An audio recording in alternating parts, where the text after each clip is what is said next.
Good evening, Matt. Hey guys, I can go back and watch the baseball. I think it's 4-0 Giants. They just pulled Shields, so looks like the game might be over anyway. But Jeez, well, I want to talk to the two of you. I do. Well, we appreciate it. And, of course, in just a handful of hours now, 11 o'clock, they will release the pre-entries for the Breeders' Cup. And our conversation tonight, Matt, has focused on the key race concept and using that as an overlay. And certainly, laying races against each other as part of your early thoughts on Breeders' Cup, a big part of the process. Yeah, it is, and I think there's a lot of misconceptions when it comes to key races for horse players. First of all, I've been fortunate enough to I think learn from some pretty good horse players. My dad, being first and foremost, Gibson Carothers, and then later on, I worked with Brad Thomas, who you guys obviously know, in New Jersey, and he's the guru. And you learn some things. You've been doing this as long as I have. Some things that probably 5, 6, 10 things that kind of they kind of stand out as to when you learned them, who taught it to you. I remember Brad back in I was working in Monmouth in 1998, and he said it's not about the key, it's finding the key race before the betting public does, which is the key, because once the race is deemed key, you lose all value on the horses coming out of that race. So it's trying to come up with your own key races before everyone else does to make money. And obviously that's just based on, whether it's fractions for a certain level, the time, the figure, your just overall assessment of that group, whether it was a decent group and they went faster that day than horses, at higher levels that same racing day. So, trying to come up with a key race before the betting public does. And then the other thing is, I think too many people just think, well, what was the key race? The third place finisher won next out, the fifth place finisher won next out, and the ninth place finisher won next out. All right, well, what did they win? Who were they facing? Where was the race? What were the conditions of the race? What were the figures of the race? So I think too many people just, they go to Formulator and they click on and they see that these many horses won out of this race, and they really don't look at what those races were that they won. And that's a terrific approach to it, and key. One of the questions that is coming up regularly on the chat applet, Matt, is how far back, how many races in a recent form cycle do you feel are germane when trying to get a handle on somebody's presence in amongst a group? Well, it depends on. Let's just hypothetically say that. It's a 6 furlong race on dirt, and the last race the horse ran was routing on dirt, and the race before that was a mile on grass, and the race before that was sloppy. I think you're willing to go back further, aren't you, as a player, when you can make viable excuses as to maybe why a certain horse didn't perform particularly well in their last start, their last 2 starts, their last 3 starts, however many it is. If it's a 6-4, it depends on the level of competition too. If it's, it's a tough allowance group. It'll say it was a $40,000 claiming event they're facing today, and they faced tough allowance horses in their last start. If they showed some ability and finished 7th, maybe you think that was a really good performance because they were doing against much better horses. So, it depends. Obviously, what horse has done, most recently means most, but. I think it's kind of comical. I love Keeneland so much, and I was just there. I got back yesterday. I was there last week, and it's right up there with Saratoga as my 2 favorite racetracks in the country. That being said, I find it humorous with the amount of time that I spent handicapping Keeneland that they even put in the racing form the horse's record at Keeneland now that they're on dirt. I wondered if, you're not the only person. I'm surprised that there hasn't been more discussion about that. So if a horse likes Keeneland, that means I shouldn't like him now, right? Because that means they like the synthetic, and if they were bad at Keeneland, maybe that means that, they're dirt horses, and that's why they ran poorly. It's the stupidest thing. It really is the dumbest thing in the world. You might have some people, I know you have a bunch of new people listening to this, are relatively new, I would think, and I would do the same thing. If I don't know much about racing, I go to the racetrack, and I'm just learning to read the formula. Well, this horse likes it at Keeneland. Well, he liked a completely different type of surface at Keeneland than the surface that he's running over today. So, yeah, but in my normal long-winded way, I think it's important to go back and look at races from a few starts back, but obviously in some cases it means more than in others. Jeremy.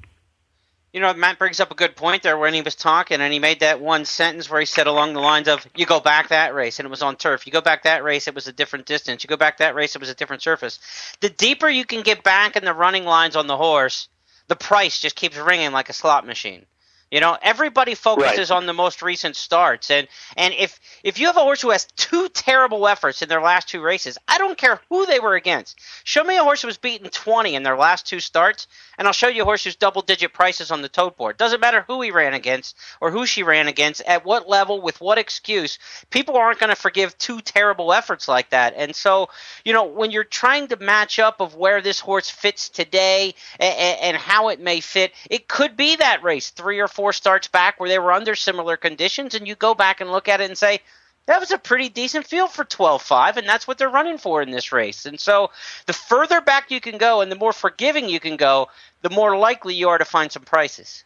Yeah, I think that players make a mistake. I think, beaten lengths is extremely overrated. I don't know. I just want, I get stereotyped as a speed guy. I guess I am to a certain extent. My dad always taught me the best place to be in a race is on the front end, and you look at almost every dirt track in America, and the statistics will show you that it's better to be on the lead than from far off of it. So I guess I am that way. But generally speaking, many times, again, it depends on the situation. It depends on how much other speed's in the race. But generally speaking, I prefer the horse who's showing some ability and carving out some brutal fractions and battling with another really good racehorse, and then he throws in the towel at the 3/16, and he's beaten 15 and he finishes 6th.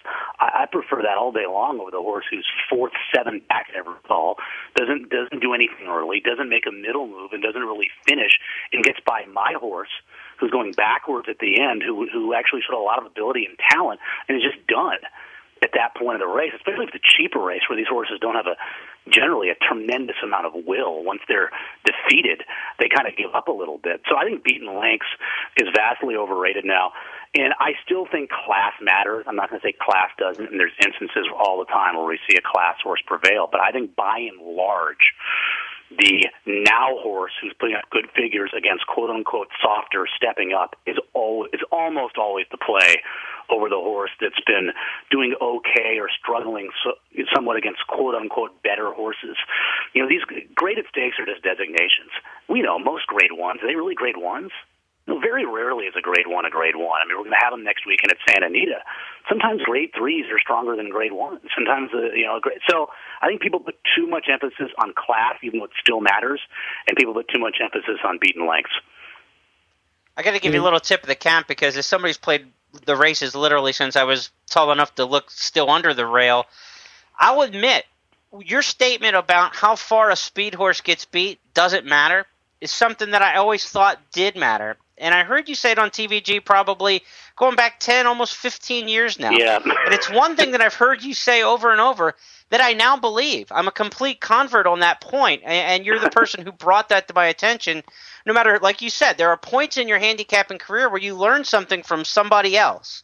If you're a smart person and you're willing to surround yourself with smart people, you pick up stuff, and that's one of those things. If a speed horse just throws in the towel, that's what they were supposed to do. They run as fast as they can, as far as they can, and they stop running. And whether they're beaten 4 or 14 really doesn't matter at that point. If they catch the right field where they can take the lead in the next race, that margin of defeat in the last race is only going to help the price.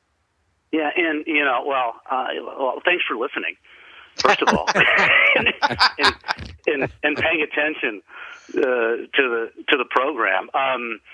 But again, back to key races, I would say that your average horse player would think. I'll just give an example: a maiden special turf race at Belmont, and off the top of my head, let's just say the third place finisher is an X-Stat winner, but he drops in for 50. He beats a bad group. The fifth place finisher is an X-Stat winner. But he goes on a race. He wins a race that's taken off the grass, and it's a field of 5.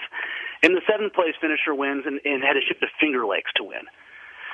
What's a more key race, that or a race in which the winner next out stepped up in a stakes race and lost by a neck. The fourth-place finisher was involved in a brutal pace duel, putting away the favorite, holding on to finish third against a track bias.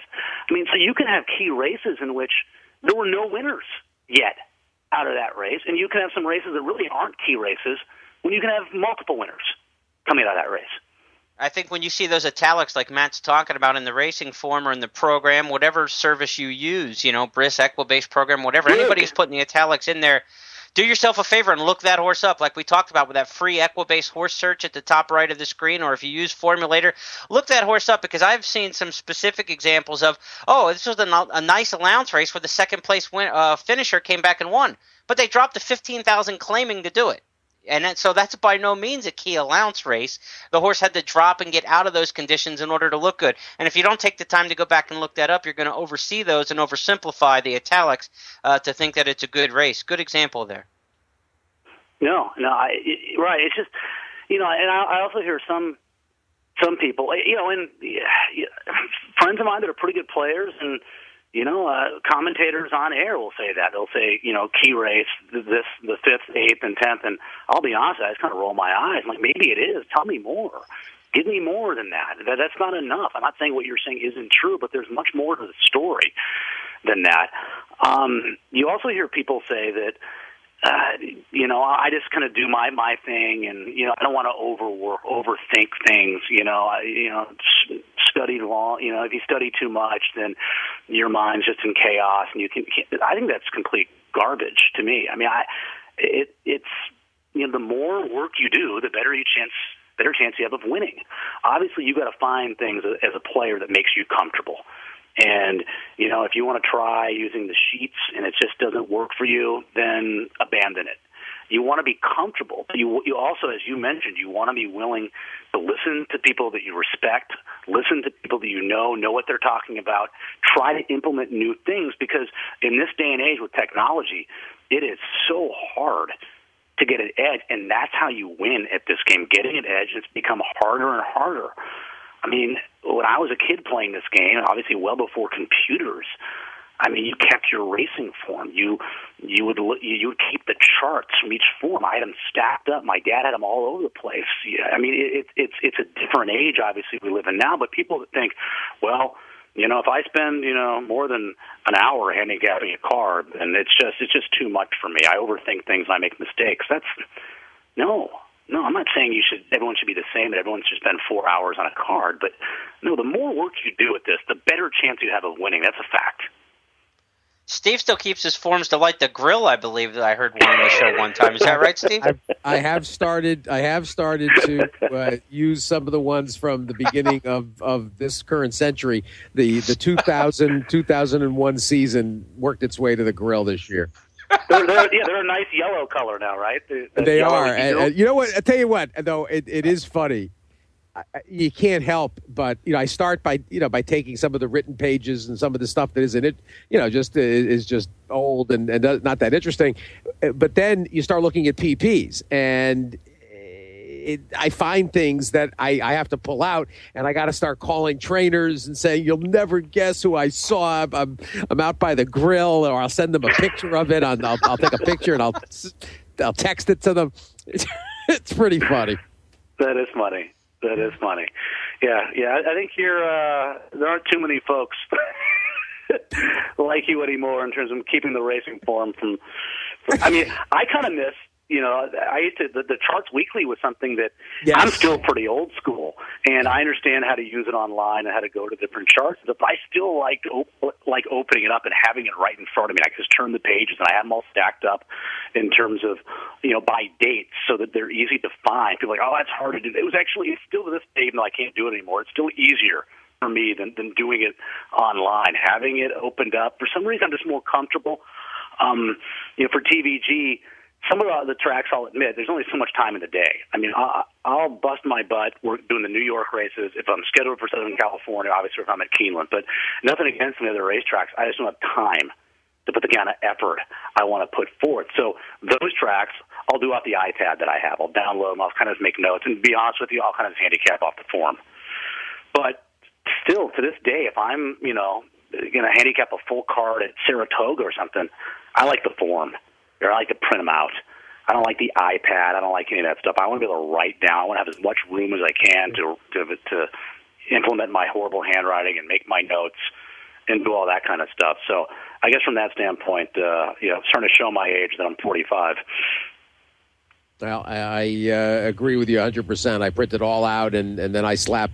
I'll also print out the Thorograph, the Thoroquicks, and I'll attach those to the race. And I've got my, just ridiculous tree slaughtering process that I can't help. I've tried, but I've tried. I mean, I got plenty of friends that that they sit there with the pad, and I watch them, moving things around. It's like a scene out of CSI. But I can't do it. I want the paper in front of me, and I'm not adroit when it comes to the graphic.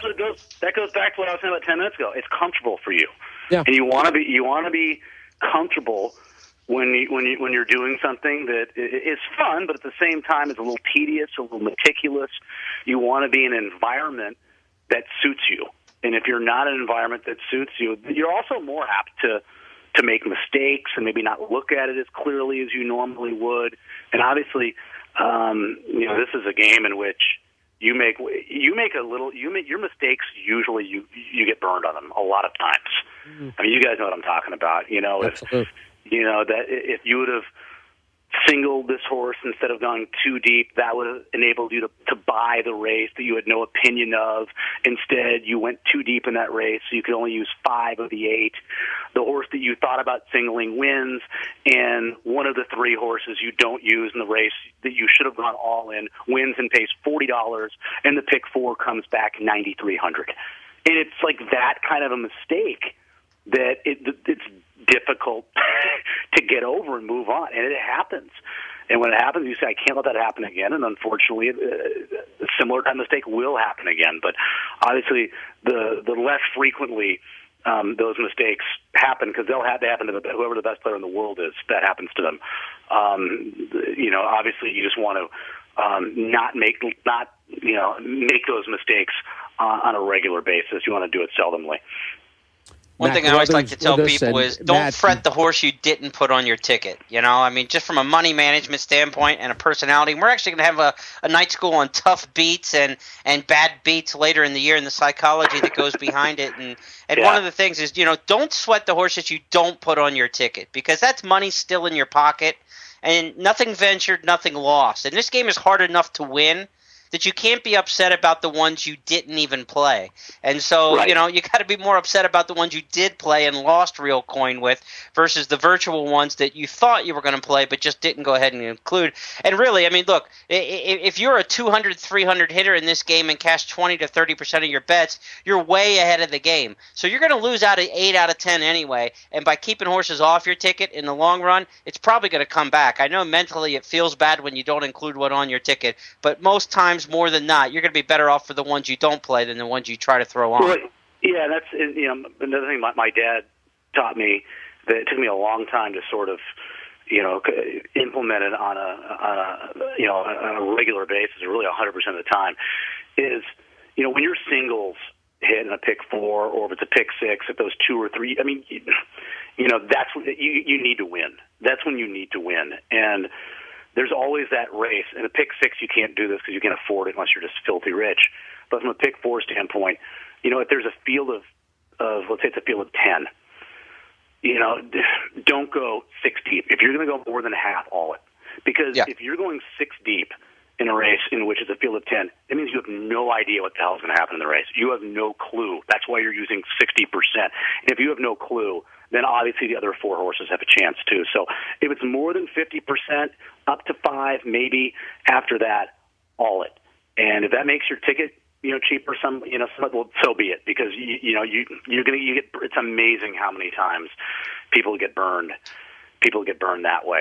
And then the other thing is, I'll get this because it's all about what you think a horse's odds should be, and I don't really play favorites. I mean, if I think a horse is an absolute standout and he's chalk, I'll single the horse in the pick 6. I'm not that, stubborn and obstinate that I just refuse at all costs to single a favorite. That's not true. I don't bet them to win.